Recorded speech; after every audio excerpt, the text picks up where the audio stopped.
In the late 1980s, a deal was struck that connected two of the most violent criminal empires on Earth, funneling Soviet-era military weapons into the jungles of Colombia in exchange for multi-ton shipments of cocaine destined for the streets of Europe. The man at the center of this convergence was Pablo Escobar, head of the Medellín Cartel, and his unlikely partners were operatives tied to the Russian Organizatia, the sprawling post-Soviet mafia networks that had begun reaching far beyond the borders of the crumbling USSR. But how did two criminal organizations separated by thousands of miles, different languages, incompatible ideologies, and entirely different underworld traditions come to trust each other enough to broker deals worth hundreds of millions of dollars? To understand this, you have to start with what both sides wanted. By the mid-1980s, Pablo Escobar had consolidated near-total control over cocaine production and export from Colombia. His cartel was responsible for an estimated 80% of the cocaine entering the United States. He was making so much money, roughly $60 million a day at the operation's peak, that he was spending thousands annually just on rubber bands to wrap the cash. But Escobar had a problem. The North American route was under siege. The DEA, the Coast Guard, and U.S. Customs were tightening interdiction efforts in the Caribbean and along the Mexican border. Seizures were climbing. Escobar needed new markets. Europe was the obvious target, a continent with rising demand and far fewer enforcement resources dedicated to drug interdiction. But getting cocaine into Europe required logistics networks he didn't have, and this is where the Russians entered the picture. The Russian Mafia, or more precisely, the constellation of criminal organizations that emerged from the Soviet Union's shadow economy, had been growing in power since the 1970s. These were not street gangs. They were deeply embedded in the Soviet system itself. The so-called vory v zakone, or thieves in law, operated under a strict code dating back to the Gulag system. They controlled black markets, currency exchanges, and smuggling routes that stretched from Moscow to Vladivostok. When Mikhail Gorbachev's reforms began destabilizing the Soviet economy in the mid-1980s, these criminal networks did not collapse. They expanded. Perestroika and glasnost created a power vacuum, and the vory filled it. Former KGB officers, military officials, and Communist Party apparatchiks found themselves suddenly unemployed or underemployed, sitting on access to vast stockpiles of weapons, intelligence contacts, and transportation infrastructure. The convergence of state collapse and criminal ambition created something unprecedented, a mafia with access to the resources of a superpower. If you find this intersection of geopolitics and organized crime as fascinating as we do, consider subscribing to this channel. We dig into the mechanics behind the world's most powerful criminal networks, the deals that shaped them, and the investigations that brought them down. Joining means you'll never miss a story like this one. The first documented connections between Russian organized crime figures and South American drug cartels appear in intelligence reports from the late 1980s. According to declassified DEA files and later testimony from informants, initial contact was made not in Moscow or Medellin, but in a series of neutral locations: Panama City, Havana, and certain port cities in West Africa. The intermediaries were often Cuban intelligence operatives or arms dealers with ties to both Soviet military surplus networks and Latin American guerrilla movements. Cuba's role here is crucial and often overlooked. Fidel Castro's government, while publicly condemning the drug trade, had for years maintained quiet relationships with traffickers who moved product through Cuban waters. Several high-ranking Cuban military officials were later convicted of facilitating drug shipments. These same officials had deep relationships with Soviet military advisors stationed in Cuba, and it was through these overlapping networks that the first introductions were made. One of the key figures in this early period was a man named Ludwig Feinberg, a Ukrainian-born criminal who had emigrated to the United States in 1980 and settled in Miami. Feinberg, who went by the nickname Tarzan, ran a strip club in Miami Beach called Porky's, which served as an unlikely nexus for international criminals. Feinberg cultivated relationships with both Colombian traffickers and Russian organized crime figures operating in South Florida. According to federal investigators who later built a case against him, Feinberg brokered a deal in the mid-1990s to sell a Soviet-era submarine to the Cali cartel, Escobar's rivals and successors. But before that headline-grabbing scheme, Feinberg had been facilitating smaller-scale introductions and deals for years. He was not a kingpin. He was a connector, the kind of figure who made the impossible logistics of transnational crime feel almost routine. But the submarine deal, while sensational, points to something far more significant. It wasn't just cocaine moving in one direction and cash in the other. The currency of the Russian-Colombian relationship was weapons. The collapse of the Soviet Union in 1991 unleashed the largest uncontrolled arms bazaar in human history. Military warehouses across Russia, Ukraine, Belarus, and the Central Asian republics were suddenly unguarded or guarded by soldiers who hadn't been paid in months. Entire inventories of AK-47s, RPG-7 launchers, anti-aircraft missiles, helicopters, and even armored vehicles entered the black market. Russian criminal networks, many of them run by former military officers, controlled the distribution. And Pablo Escobar, engaged in an increasingly violent war against the Colombian state, was a willing buyer. The scale of these arms transfers is difficult to pin down precisely. Intelligence agencies from multiple countries have confirmed that weapons of Soviet origin flooded into Colombia during the late 1980s and early 1990s, but attributing specific shipments to specific deals remains challenging. What is known is that Escobar's arsenal grew dramatically during this period. His sicarios, the assassins and enforcers who terrorized Colombia, were equipped with military-grade hardware that far outstripped the capabilities of local police forces.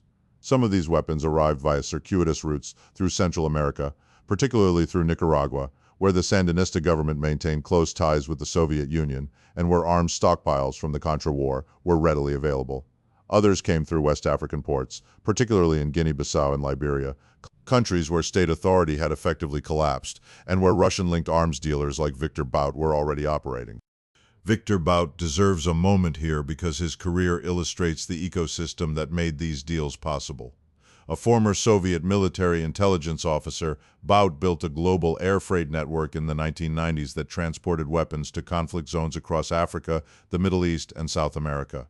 He operated out of Belgium, South Africa, and the United Arab Emirates, using a web of shell companies and re-registered aircraft to stay ahead of international law enforcement. While Bout's direct links to Escobar specifically are not conclusively documented in public records, the infrastructure he and men like him created was exactly the kind of pipeline that facilitated Russian-Colombian arms for drugs exchanges. Bout was eventually arrested in Thailand in 2008 and convicted in a U.S. court in 2011. He was released in a prisoner exchange in December 2022. His story is a reminder that the networks built during this era did not simply disappear. They adapted. Now, the mechanics of how these deals actually worked on the ground deserve close attention, because they reveal just how sophisticated transnational organized crime had become by the early 1990s. A typical arrangement might work like this. A Russian arms broker, often operating through a front company registered in Cyprus, Liechtenstein, or the British Virgin Islands, would arrange a shipment of weapons, say a container of assault rifles and ammunition, to be delivered to a port in Central America or West Africa. The Colombian side would arrange for the weapons to be transported overland or by small aircraft to cartel-controlled territory. Payment would not come in cash. It would come in cocaine. A negotiated quantity of cocaine, often measured in tons, would be delivered to the Russian side at a transshipment point, frequently in the Caribbean, in West Africa, or later in the 1990s in Eastern European ports like Odessa or Constanza. The Russians would then distribute the cocaine through their own networks into Western Europe, where street prices for cocaine were significantly higher than in the United States, sometimes 3 to 4 times higher, making the European market extraordinarily lucrative. This barter system, guns for drugs, solved a critical problem for both sides. Escobar and his associates avoided the risk and cost of laundering enormous sums of cash across international banking systems. The Russians avoided the need to pay up front for product that they could sell at enormous markup, and both sides minimized their exposure to law enforcement surveillance of financial transactions. It was, in the coldest possible analysis, an elegant solution to the logistical challenges of transnational crime. But elegance does not mean trust, and here is where the cultural dimension of this relationship becomes fascinating. The Russian criminal world operated on a set of codes, hierarchies, and rituals that were deeply foreign to Colombian traffickers. The Vori v Zakone lived by a strict thieves' code that, among other things, prohibited cooperation with the state, forbade legitimate employment, and required absolute loyalty to the Brotherhood. Status was conferred through prison tattoos, each of which carried specific meaning. A star on the knee meant the bearer would kneel before no authority. A cathedral on the back represented the number of prison sentences served. These were men who had survived the Soviet prison system, arguably the most brutal and carceral regime in modern history, and they viewed themselves as a warrior caste.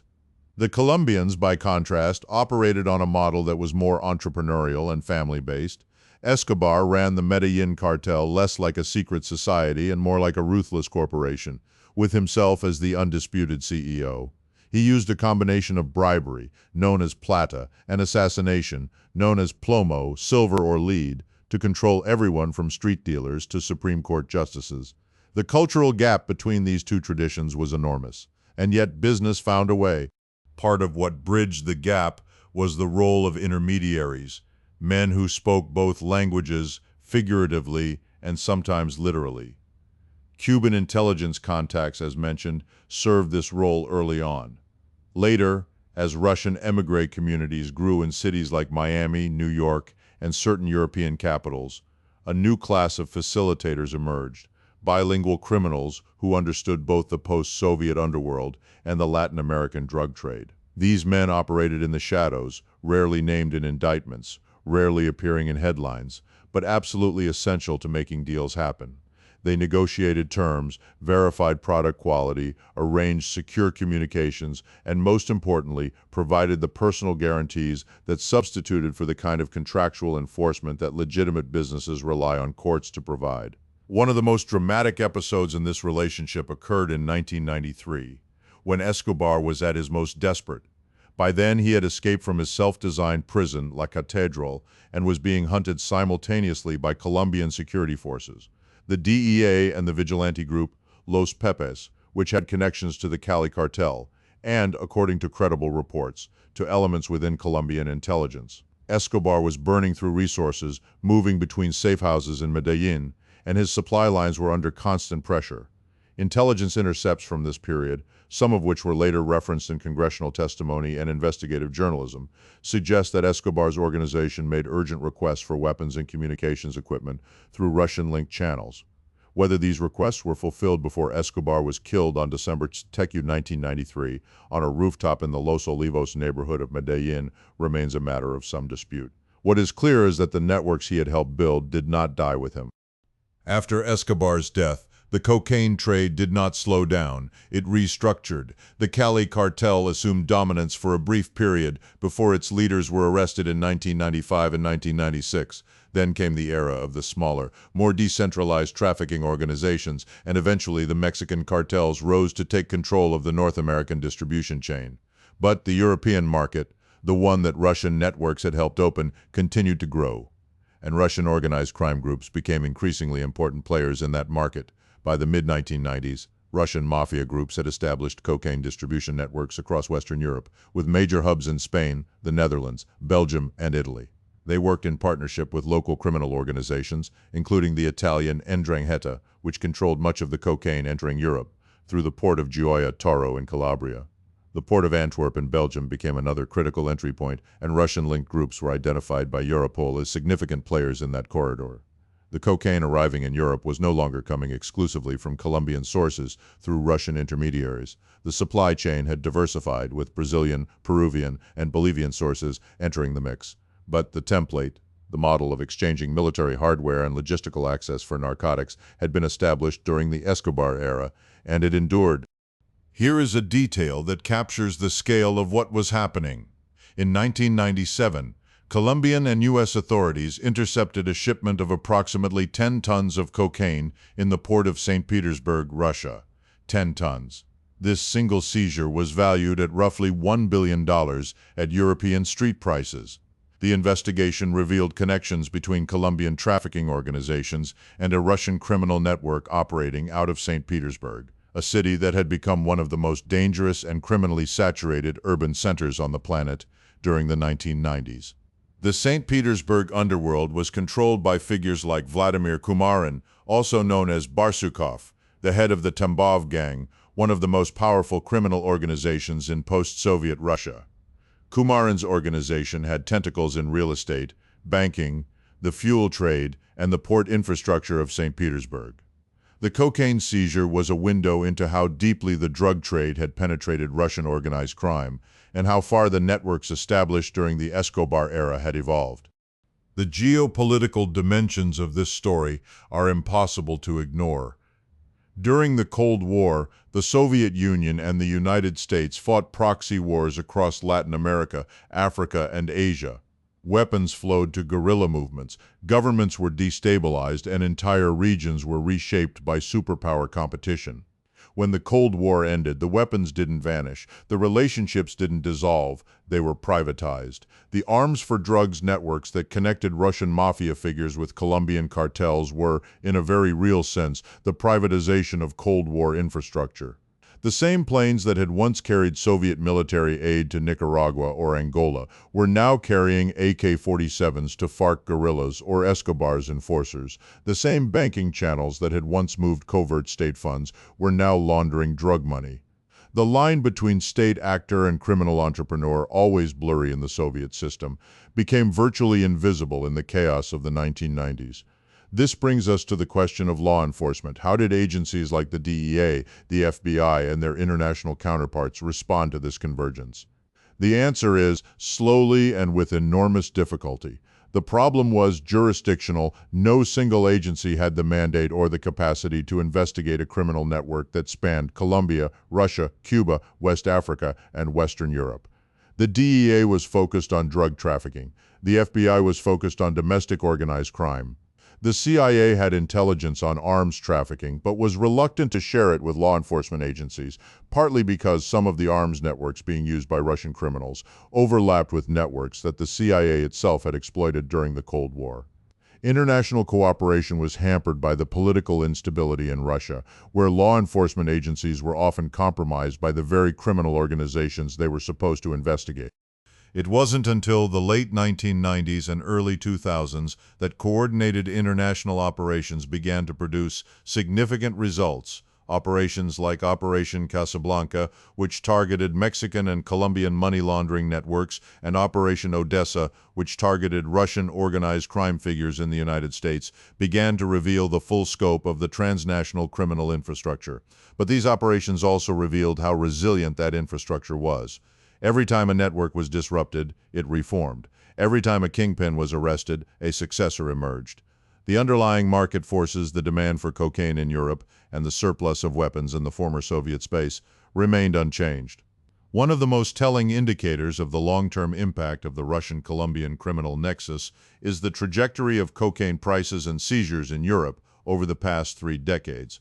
In 1990, cocaine seizures in Europe totaled approximately 15 tons per year.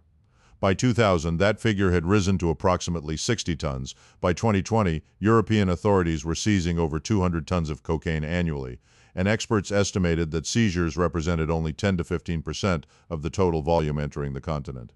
The European cocaine market, which Russian organized crime had helped to build and supply, had become the fastest-growing drug market in the world. The street price of cocaine in many European cities had actually declined in real terms over this period, a sign of increasing supply rather than effective interdiction. The Russian role in this market has evolved significantly since the Escobar era. Today, Russian and post-Soviet organized crime groups are less likely to be directly involved in the physical transportation of cocaine and more likely to be involved in money laundering, logistics coordination, and the provision of corrupted financial infrastructure. The city of Moscow has become one of the world's major centers for cryptocurrency-based money laundering, and Russian-speaking criminal networks have been identified by law enforcement agencies as key facilitators of dark web drug markets.